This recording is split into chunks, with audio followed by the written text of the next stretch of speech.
इयत्ता 10वी गणित भाग 2 प्रकरण 3 सर्कल वर्तुळ यातील संकीर्ण प्रश्नसंग्रह 3 प्रॉब्लेम सेट 3 आज आपण पाहणार आहोत।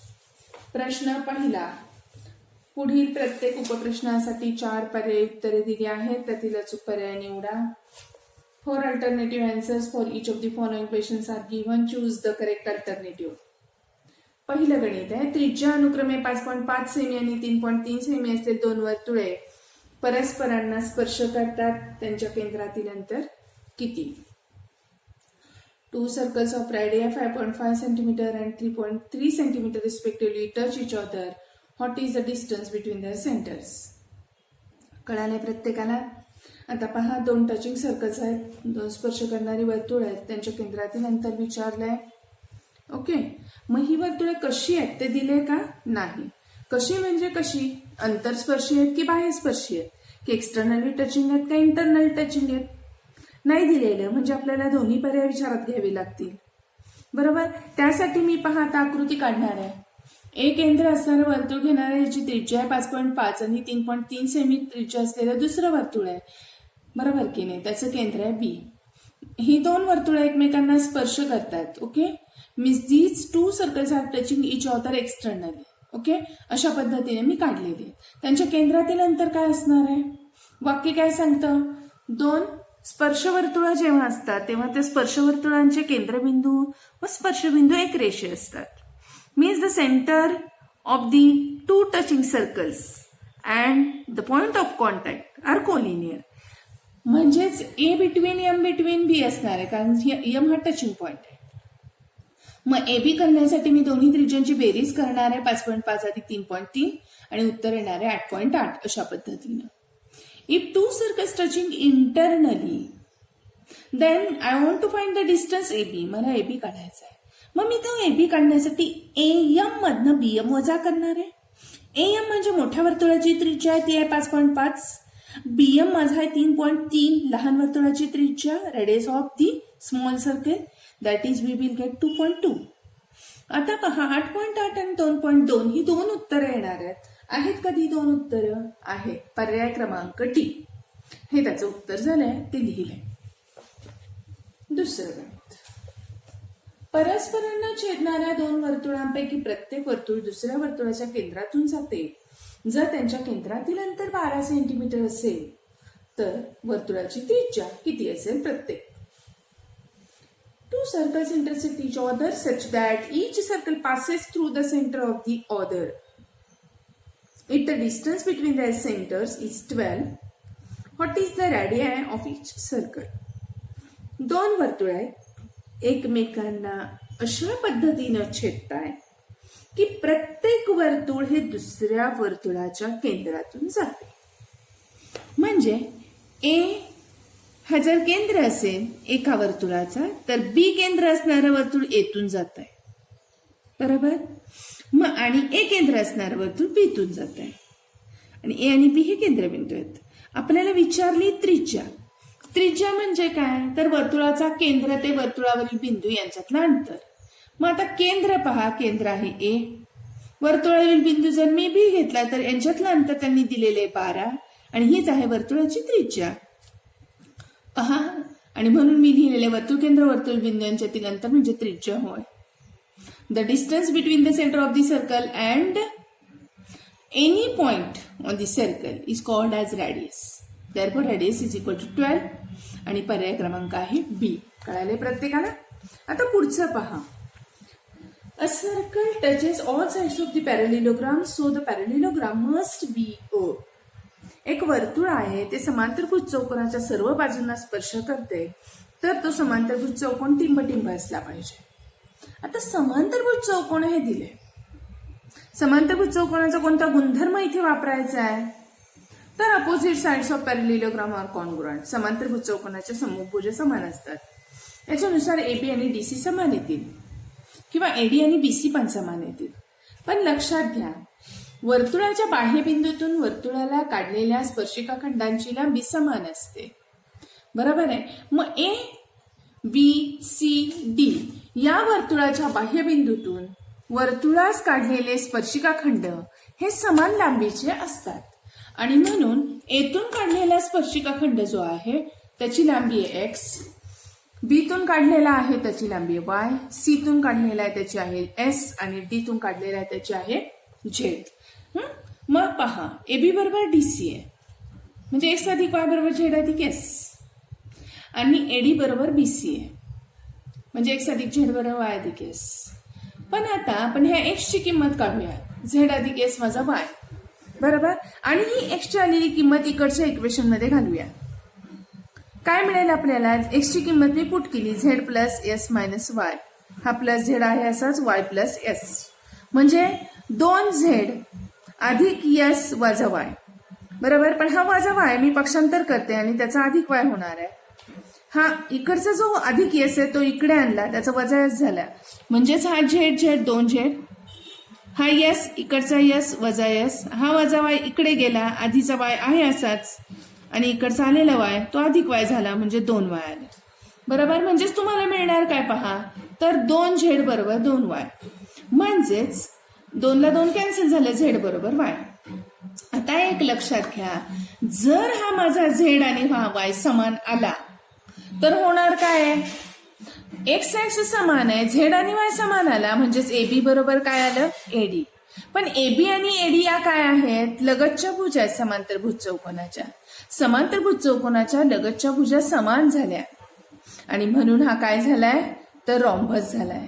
Okay means if ABCD is a parallelogram and its adjacent side AB and AD are congruent, then this quadrilateral is rhombus. Okay म्हणून आपलं पर्याय क्रमांक बी हे जे त्याचं उत्तर आहे हे आपल्याला मिळणार आहे. पहा पर्याय बी आहे समभुज चौकोन किंवा रॉम्बस. येते लक्षात सगळ्यांच्या. आता पुढचं उदाहरण आपण घेतोय. पुढचं उदाहरण काय आहे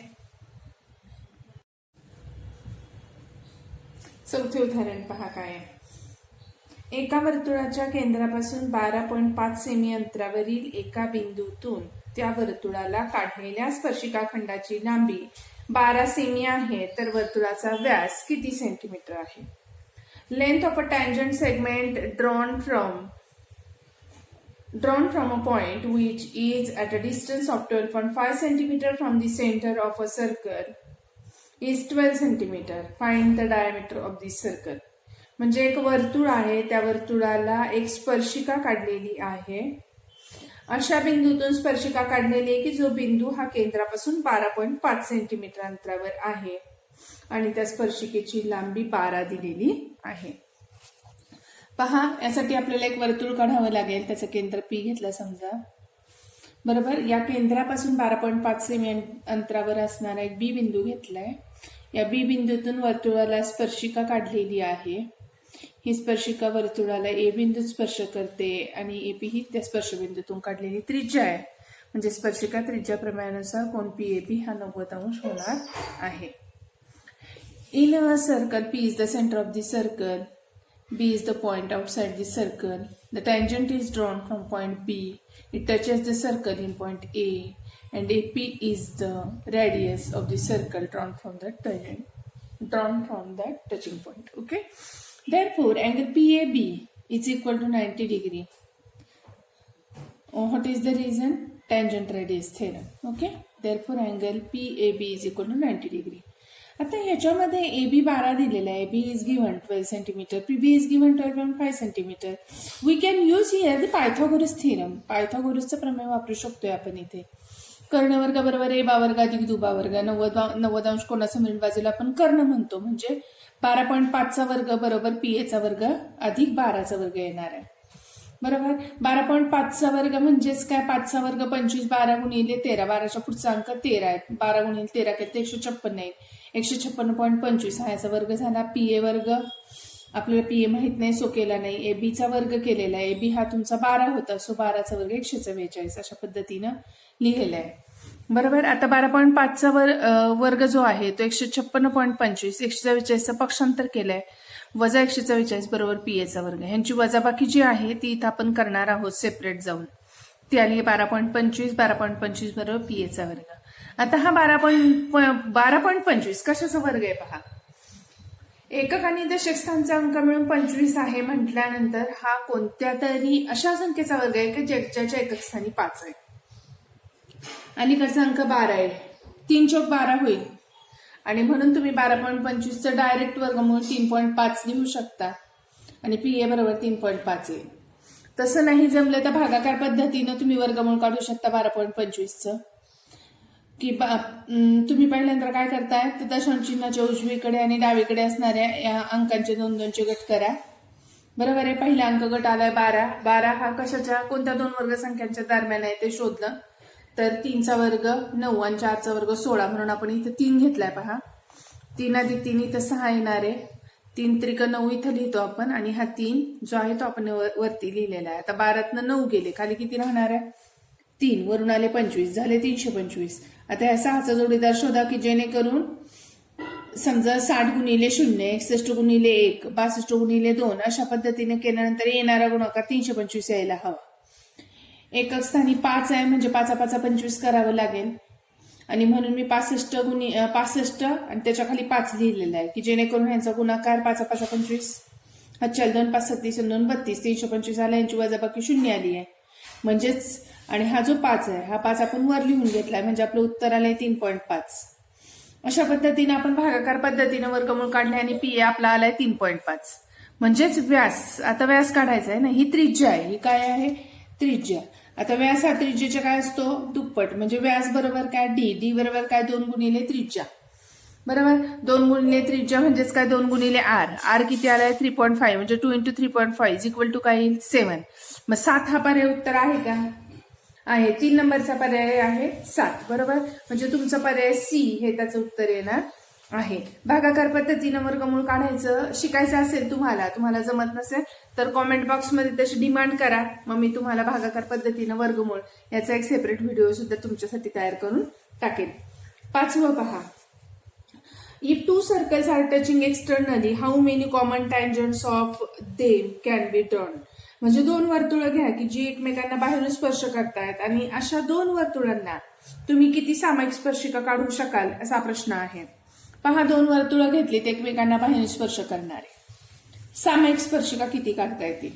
L ही स्पर्शिका काढली आहे की ही जी दोन्ही वर्तुळांना छेदते स्पर्श करते. M काढली आहे दोन्ही वर्तुळांना स्पर्श करते. N काढली आहे.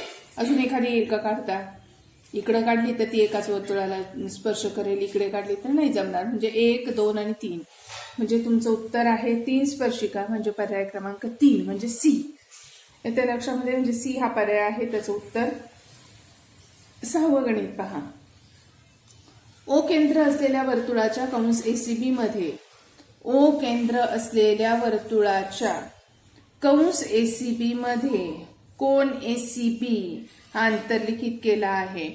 M कोन ACB बरोबर 65 अंश तर M कंस ACB बरोबर किती. O is the center of the circle. Angle ACB is inscribed in arc ACB. Okay, angle ACB is equal to 65. Then find arc ACB. म्हणजे त्यांनी हा कोण दिलेला आहे किती 65 अंशाचा. पहा ज्या वेळेस तुम्हाला angle ACB is inscribed in the arc ACB असं म्हटलं जातं त्यावेळेस तुम्हाला इन्स्क्राइब्ड अँगल थेरमची आठवण आली. म्हणून angle ACB is equal to 1/2 M कंस AXB अंतर्लिखित कोनाचे प्रमेय किंवा inscribed angle theorem. Angle ACB is equal to 65 दिलेला आहे. Angle ACB is equal to 1/2 into M of कंस किंवा आर्क AXB. ओके मग याच्यावरनं आर्क AXB आपल्याला काढता येणार आहे कारण ACB 65 आहे. बरोबर 65 ह्या 2चं पक्षांतर केलं भागिले गुणिले झाले.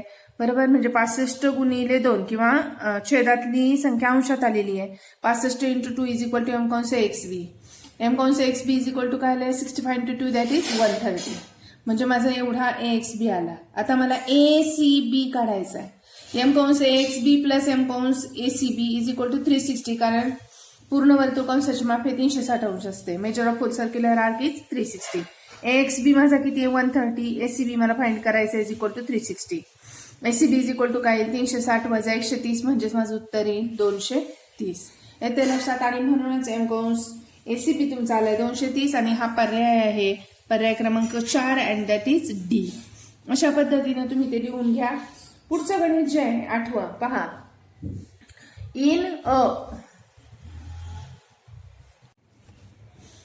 In a cyclic quadrilateral ABCD, twice the measure of A is thrice the measure of angle C. Find the measure of angle C. चक्रीय चौकोन एबीसीडी मध्ये कोण ए च्या मापाची दुप्पट, कोण सी च्या मापाच्या तिप्पट एवढी आहे, तर कोण सी चे माप किती, असा प्रश्न आहे. आता इथं चक्रीय चौकोन हे दिलेलं आहे, म्हणजे आता मी आकृती काढली पहा एका चौकोनाची, त्याच्यामध्ये ए बी सी डी नावं दिली.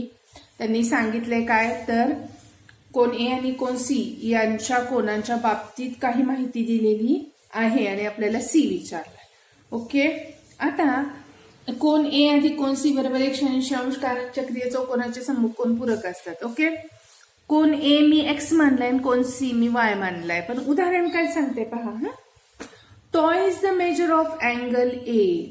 Toys the measure of angle A म्हणजे 2x is equal to thrice the measure of angle C.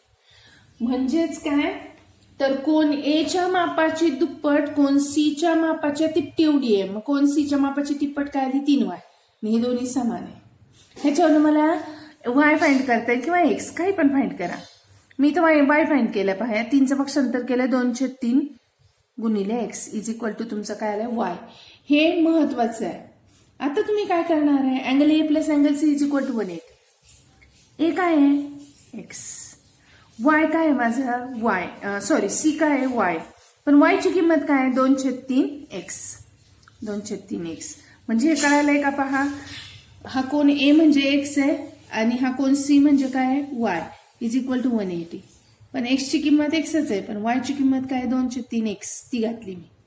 आता मी इथं काय केलंय माहितीये, छेद समान केलाय बरोबर. म्हणजेच x/1 अधिक 2/3x बरोबर. हे आधी मी सॉल्व्ह करून घेते पहा. इथं 3 टाकला म्हणजे काय येईल पहा. 3 या अंशाने छेदाला गुणलं तर 3x/3 अधिक 2/3x म्हणजे 2x/3 बरोबर. म्हणजेच 3x अधिक 2x म्हणजे काय येणार आहेत 5x/3 बरोबर आहे.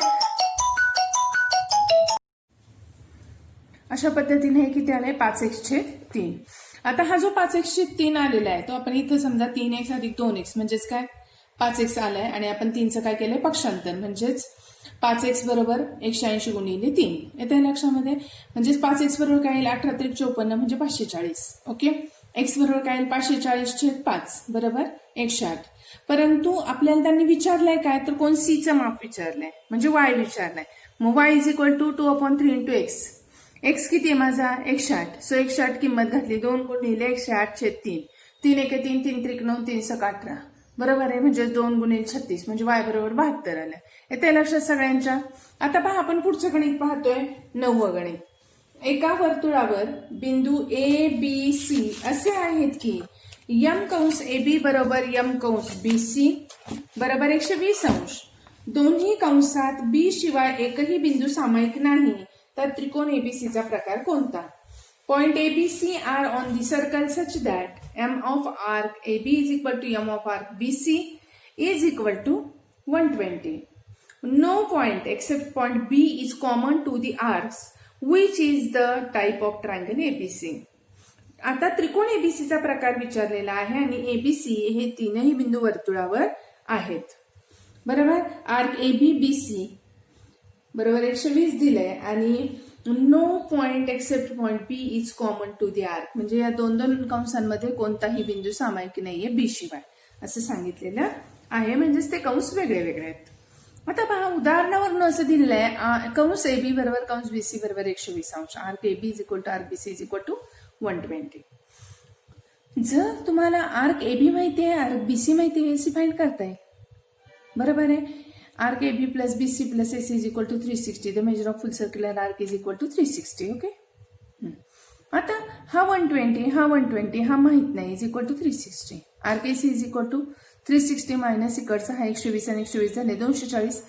पक्षांतर केलं वजा 240 आली म्हणजेच m कंस AC is equal to 120 अंश. आता एकरूप कंसांच्या संबंधित जेव्हा हे एकरूप असतात बरोबर आहे. म्हणजे जर कंस AB कंस BC आणि कंस AC हे तिन्ही पण 120 मापाचे असतील तर जेव्हा AB जेव्हा BC आणि जेव्हा AC एकरूप होतील म्हणजेच काय झालं की त्रिकोण एबीसीच्या सर्व भुजा समान झाल्या, म्हणजेच त्रिकोण एबीसी हा काय झाला, समभुज त्रिकोण झाला. Therefore triangle ABC is the equilateral triangle. त्यांनी हेच विचारलंय की त्रिकोणाचा प्रकार कोणता आहे, तर तो इक्विलॅटरल ट्रायंगल आहे, म्हणजे पर्याय ए हे त्याचं उत्तर झालं. येते लक्षात. आता पुढचं जे गणित आहे ना 10वं ते पहा. 10वं म्हणजे शेवटचं, रिकामी जागा. Segment XZ is a diameter of a circle. Point Y lies in its interior. How many of the following statements are true? पहा, रेख XZ व्यास असलेल्या वर्तुळाच्या अंतर्भागात Y हा एक बिंदू आहे, तर खालीलपैकी कोणती विधाने सत्य आहे? तर खालीलपैकी कोणती नाही, किती विधाने सत्य आहेत. ओके, तर पहिलं विधान त्यांनी दिलेलं आहे, XYZ हा लघुकोन असणे शक्य नाही. Y त्यांनी वर्तुळाच्या अंतर्भागात घ्यायला सांगितलेला आहे. ओके, मग आता हा कोन Y जो आहे त्या वायच्या बाबतीत आपल्याला काय सांगता येईल, आधी आपण आपलं मत बनवूया की कोन XYZ हा कशा प्रकारचा कोन आहे. जर तुम्ही हा कोन मोजला, ज्यावेळेस तुम्हाला असं जमली होईल डायरेक्ट कोन मापक घेऊन कोन जरी मोजले तरी काय प्रॉब्लेम नाही. अशा पद्धतीनं मी कोन मापक जुळवतीये आणि कोन मोजतीये. 0, 10, 20, 30, 40, 50. तर हा माझा कोन आलेला आहे 110 अंश मापाचा. अर्थात आपल्याला कोनाचं माप नाही विचारलंय, काय विचारलंय ते आता मी वाचणार आहे. इथला Y दिसतोय. पहा, कोन XYZ हा लघुकोन असणे शक्य नाही. लघुकोन असणारच नाहीये, तो विशाल कोनच असणार आहे. माप भले त्याचं 90च्या पुढे 180च्या दरम्यान कितीही असेल, पण तो विशाल कोन असणार आहे. शक्य नाही, म्हणजे हे विधान बरोबर आहे. पहिलं विधान काय आहे, बरोबर आहे. XYZ हा लघुकोन असणे शक्य नाही. It is not possible that angle XYZ is an acute angle. दुसरी पॉसिबिलिटी सांगितली, XYZ cannot be a right angle. XYZ हा काटकोन असणे शक्य नाही. XYZ हा काटकोन असणे शक्यच नाही. का नाहीये, कारण XZ हा व्यास आहे. व्यासाने वर्तुळावरील बिंदूशी अंतरित केलेला काटकोन असतो. म्हणजे जर असा Y असला असता इथे तर तो काटकोन झाला असता, पण इथं आहे का तो, नाही. And angle inscribed in semicircle is of 90 degree. बरोबर आहे. हा जो अँगल आहे हा अँगल वर्तुळावर नाहीये, वर्तुळाच्या आत आहे. वर्तुळावर असता तर तो 90 झाला असता. बरोबर आहे. म्हणजे ही प्रोबॅबिलिटी जी आहे ती पण शक्य नाही. हे बरोबर आहे. XYZ काटकोन असणे शक्य नाही. तर हेही विधान बरोबर आहे. Angle XYZ cannot be a right angle. आता थर्ड पॉसिबिलिटी आहे, XYZ हा विशाल कोन आहेच. XYZ हा विशाल कोन आहे, आम्ही मोजलाय पण, आणि तो आहे पण XYZ is an obtuse angle. आणि फोर्थ पॉसिबिलिटी आहे, cannot make definite statement for measure of angle XYZ. म्हणजेच कोन XYZ मापाच्या संदर्भात आपल्याला निश्चित विधान करता येणार नाही. का नाही करता येणार, येईल ना करता. 90 पेक्षा मोठा असणार आहे तो कोन. म्हणजे ही जी पॉसिबिलिटी ही अशक्य आहे. म्हणजे चौथं विधान फक्त चुकलेलं आहे, बाकीची तीनही विधानं कशी आहेत, बरोबर. मग प्रश्न त्यांनी तुम्हाला विचारलाय, तर खालीलपैकी किती विधाने सत्य आहेत. How many of the following statements are true. फक्त एक विधान सत्य आहे का, नाही. फक्त 2 सत्य आहेत का, नाही. फक्त 3 सत्य आहेत का, तर हो, 3 विधानं सत्य आहेत. ओनली 3 हा पर्याय जो आहे हा योग्य पर्याय आहे. म्हणून मी इथं उत्तर लिहिणार आहे पर्याय क्रमांक C. कळाले का सगळ्यांना. आता पहा, दुसरं उदाहरण पहा. Line L touches a circle with centre O at point P. If radius of the circle is 9 centimeter, answer the following. What is distance OP and Y? आता पहा, आकृती दिलेली आहे. Line L touches a circle with centre O at point P. म्हणजे रेषा L ही O केंद्र असणाऱ्या वर्तुळाला P बिंदूत स्पर्श करते. If radius of the circle is 9 means OP is equal to 9. Okay, answer the following. आणि विचारलाय पहिला प्रश्न, what is distance OP and Y. आता ओपी हा जर जोडला तर ओपी ही काय आहे, वर्तुळाची त्रिज्या आहे बरोबर, आणि म्हणून ती काय येणार आहे 9 सेंटीमीटर. म्हणजेच ओपी बरोबर 9 आणि कारण काय तर ती वर्तुळाची त्रिज्या आहे, that is radius of the circle. Okay. Second question आहे पहा, distance OQ is equal to 8 centimetre. Where does the point Q lie. म्हणजे बिंदू Qचं O पर्यंतचं जे अंतर आहे ते आहे 8 centimetre. Where does the point Q lie. म्हणजे डिस्टन्स OQ दिलेला आहे 8 सेंटीमीटर. आता रेडियस ऑफ दी सर्कल ही 9 आहे अँड OQ 8 दिलेला आहे. म्हणजे वर्तुळ केंद्रापासून Q बिंदूचं अंतर हे त्रिज्येपेक्षा कमी आहे. म्हणजे नक्कीच हा बिंदू वर्तुळाच्या कुठे असणार आहे, अंतर्भागात असणार आहे. मग त्यांनी विचारले असं की where does the point Q lie. म्हणजे बिंदू Q चे स्थान कुठे असेल. तर OQ is less than 9, therefore Q हा वर्तुळाच्या अंतर्भागात असेल. Therefore point Q lies in the interior of the circle. तिसरा प्रश्न आहे, OR बरोबर 15 सेंटीमीटर असेल तर बिंदू R ची किती स्थाने रेषा L वर असतील. ते बिंदू P पासून किती अंतरावर असतील. Distance PQ is equal to 15 centimetre. How many locations of point R line on line L. Lie on line L. Okay. At what distance will each of them be from point P? Okay. म्हणजे तिसऱ्या प्रश्नामध्ये तुम्हाला distance PQ 15 सांगितलेलं आहे. म्हणजे P पासून Qचं अंतर हे 15 सेंटीमीटर आहे. How many location of point R lie on line L. म्हणजे R सारखे असे किती बिंदू रेषा L वर असतील असं विचारलंय. At what distance will each of them be from point P. आणि ते P पासून किती अंतरावर असतील. ओके. आता इथं सेमीच्या पुस्तकामध्ये पहा PQ झालेलं आहे, PQ नाही OR पाहिजे. Distance OR is equal to 15 centimetre. Okay. असेल तर बिंदू R ची किती स्थाने रेषा L वर असतील आणि ते बिंदू P पासून किती अंतरावर असतील. म्हणजे O पासून 15 सेंटीमीटर अंतरावर असणारा बिंदू घ्यायला सांगितलाय त्यांनी, की ज्याला आपण R असं नाव देऊयात. ओके. आणि तर बिंदू R ची किती स्थाने रेषा L वर असतील. म्हणजेच काय तर O पासून 15 सेंटीमीटर अंतरावर असणारी रेषा L वर किती बिंदू असतील असा पहिला प्रश्न आहे त्यांचा. बरोबर. मग किती बिंदू असतील. एक या P बिंदूच्या उजव्या बाजूला असेल आणि एक P बिंदूच्या डाव्या बाजूला असेल, की हे दोन्ही बिंदू काय आहेत O पासून 15 सेंटीमीटर अंतरावर आहेत. येते लक्षामध्ये. आता पहा त्यांनी तुम्हाला पुढे प्रश्न विचारलाय किती अंतरावर असतील. म्हणजे P पासून किती अंतरावर, म्हणजे त्यांनी थोडक्यामध्ये PR विचारलाय. मग PR काढण्यासाठी आपण काय करणार आहोत. तर आधी OP जोडून घ्या. R हा बिंदू असा घ्या की जो O पासून 15 सेंटीमीटर अंतरावर आहे. ओके. आता पहा त्रिकोण OPR मध्ये OP ही वर्तुळाची त्रिज्या आहे बरोबर. P हा स्पर्शबिंदू आहे आणि L ही टँजंट आहे. म्हणजे इथं स्पर्शिका त्रिज्या प्रमेयानुसार कोण OPR हा काय होईल 90 अंश होईल. L is the tangent of the circle which touches the circle at point P and OP is the radius drawn from the point of contact. Therefore, OPR angle is equal to 90 degree because tangent radius theorem. इथपर्यंत कळालंय. आता जर OPR P 90 आहे तर OR चा वर्ग बरोबर OP चा वर्ग अधिक PR चा वर्ग. ओके. OR 15 आहे म्हणजे 15चा वर्ग. OP 9 आहे म्हणजे 15चा वर्ग वजा 9चा वर्ग बरोबर PR चा वर्ग. 225 वजा 81 बरोबर PR चा वर्ग. PR वर्ग तुम्हाला मिळेल 144. टेकिंग स्क्वेअर रूट म्हणजे वर्गमूळ घेऊन तुम्हाला PR मिळणार आहे 12. Okay.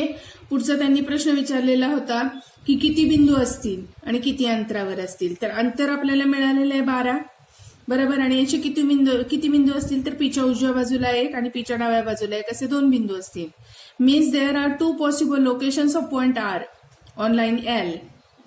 In figure point R and R dash are at 12 centimetre from point P. Okay. समजले का सगळ्यांना. पहा R at 12 centimetre from point P. आता ओ पासून 15 सेंटीमीटर अंतरावर असणारे दोन बिंदू, ओ पासून 15 सेंटीमीटर अंतरावर असणारे दोन बिंदू हे रेषा एल वर असतील.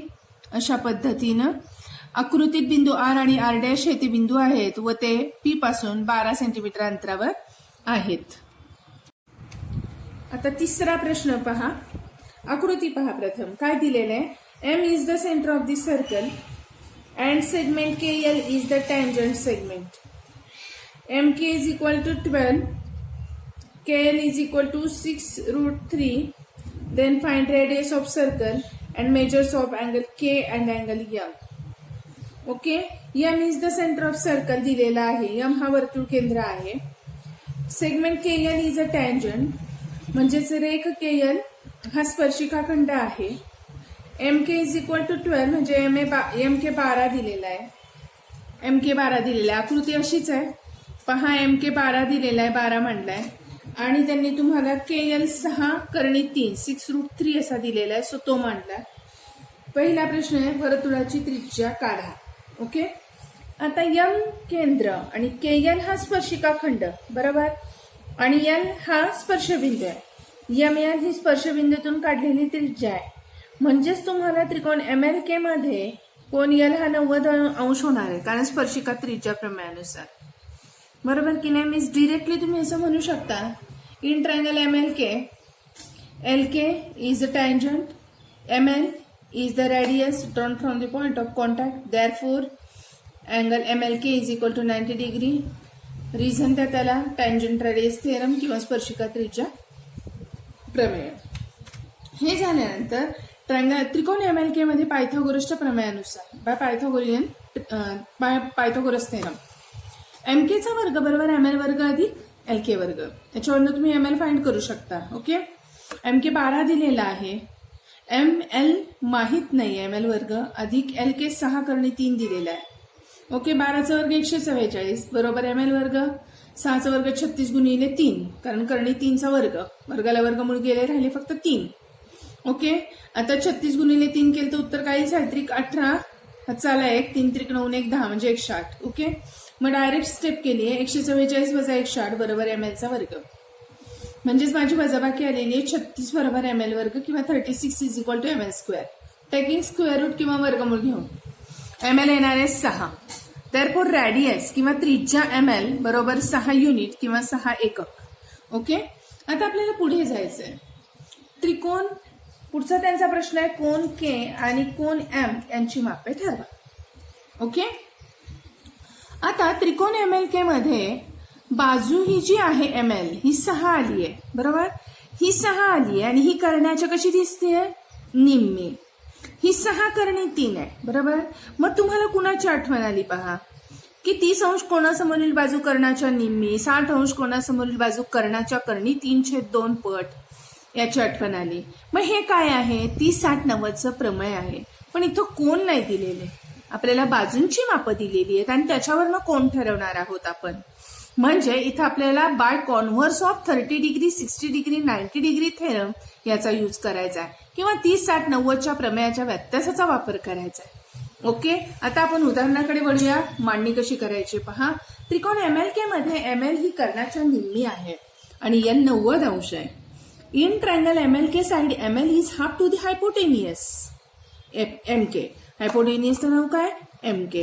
And L is equal to 90 degree आहे. म्हणजे 90 अंश मापाचा त्रिकोण काटकोन त्रिकोणामध्ये इथे कर्णाच्या निम्मी एक बाजू आहे. म्हणजेच तुम्हाला इथे converse of 30 degree 60 degree 90 degree theorem किंवा 30 60 90 अंशच्या प्रमेयाच्या व्यत्यासानुसार ML या बाजूसमोरचा कोण जो आहे कोण K हा काय येणार आहे, 30 अंश.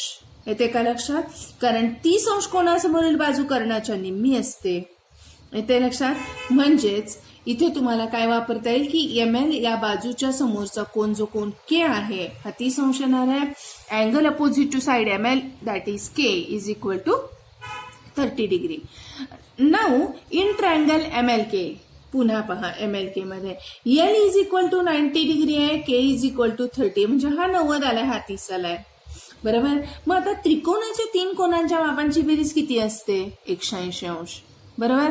म्हणजेच जर 2 कोण 90 अधिक 30 म्हणजे झाले 120, मग 180तनं 120 गेले, राहिले किती? 60.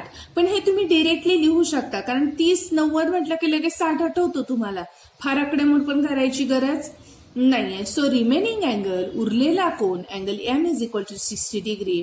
आणि याला रिझन द्या, त्रिकोणाच्या 3 कोणांच्या मापांची बेरीज 180 अंश असते, किंवा sum of all angles of triangle is 180. अशा पद्धतीनं कारण द्यायचंय. समजलंय का? पहा सगळ्यांना तिसरं गणित. आता पहा चौथं उदाहरण काय. इन फिगर म्हणजे आकृतीत O is the centre of the circle. O हा वर्तुळाचा केंद्र आहे. Segment AB and segment AC are tangent segment. AB व AC हे वर्तुळाचे स्पर्शिका खंड आहेत. जर वर्तुळाची त्रिज्या R असेल, if radius of the circle is R and length AB is equal to R, prove that quadrilateral ABOC is a square. Length AB R असेल तर तुम्हाला चौकोन ABOC हा चौरस आहे हे दाखवायचं आहे. आकृती इथेही दिलेली आहे, पण इथे तुम्हाला आकृतीमध्ये OB आणि OC हे जोडून घ्यायचे आहेत. म्हणजे हे जोडलेले नाहीयेत, सो ते आधी जोडून घ्यायचे. म्हणजे आकृती तुम्हाला उदाहरण सोडवताना परत काढावी लागणार आहे, हे लक्षात घ्या. OB आणि OC जोडला, त्यांनी तुम्हाला सांगितलंय की वर्तुळाची त्रिज्या R आहे, सो ही वर्तुळाची त्रिज्या काय येणार आहे? R. AB तुम्हाला किती दिलेला आहे? R. बरोबर. आता पहा, A हा वर्तुळाच्या बाह्य भागातला बिंदू आहे, बरोबर की नाही? म्हणजेच AB आणि AC हे जर स्पर्शिका खंड असतील तर प्रमेय आपल्याला स्पर्शिका खंडांचं प्रमेय काय सांगतं की वर्तुळाच्या बाह्य भागातील बिंदूतून वर्तुळाला काढलेल्या स्पर्शिका खंडांची लांबी समान असते. म्हणजे ए तून जे हे स्पर्शिका खंड काढले त्यांची लांबी काय येणार आहे? समान. म्हणजेच AB बरोबर AC येईल, बरोबर. आणि ते दोन्ही काय येतील? समान. याला तुम्ही कारण काय देणार आहात? स्पर्शिका खंडांचे प्रमेय किंवा टँजंट सेगमेंट थेरम, ह्याला एक म्हणा. आता पहा, जर AB तुमचा R असेल, AB तुमचा R आहे, बरोबर की नाही? दिलाय त्यांनी. मग तुमचा AC पण काय येईल? R. OB आणि OC या तर वर्तुळाच्या त्रिज्याच आहेत, त्याच्यामुळे त्या पण R येणार आहेत. ओके. म्हणजेच 1, 2 आणि 3 वरून AB बरोबर AC बरोबर OB बरोबर OC बरोबर R. म्हणजे चौकोन ACOBच्या चारही बाजू समान झाल्यात, सर्व बाजू समान झाल्यात, आणि म्हणून तो समभुज चौकोन होईल. All sides of quadrilateral ACOB are congruent. Therefore, quadrilateral ACOB is a rhombus. Okay, but see in figure, angle ABO and angle ACO both are of 90 degree. Okay, and this is the rhombus. Okay, म्हणजे समभुज चौकोनामध्ये एक कोण जर 90 अंश मापाचा असेल, हा 90 असेल तर त्याच्या लगतच्या समभुज चौकोनाच्या लगतचे कोण हे पूरक असतात. म्हणजे हा 90 म्हणजे हा पण 90 येईल, हा 90 म्हणून हा 90, हा तर 90 आहेच. म्हणजे या चौकोनाचे प्रत्येक कोण हा 90 अंश मापाचा असणार आहे. मला लिहायचंय कसं की angle ABO is equal to 90 degree. Reason द्या त्याला, स्पर्शिका त्रिज्या प्रमेय किंवा टँजंट रेडियस थेरम. ज्या समभुज चौकोनाचा एक कोण हा 90 अंश मापाचा असतो तो चौकोन चौरस असतो. A rhombus is square if one of its angle is of 90 degree. Therefore quadrilateral ABOC is a square, किंवा चौकोन ABOC हा चौरस आहे. ओके, समजलंय सर्वांना?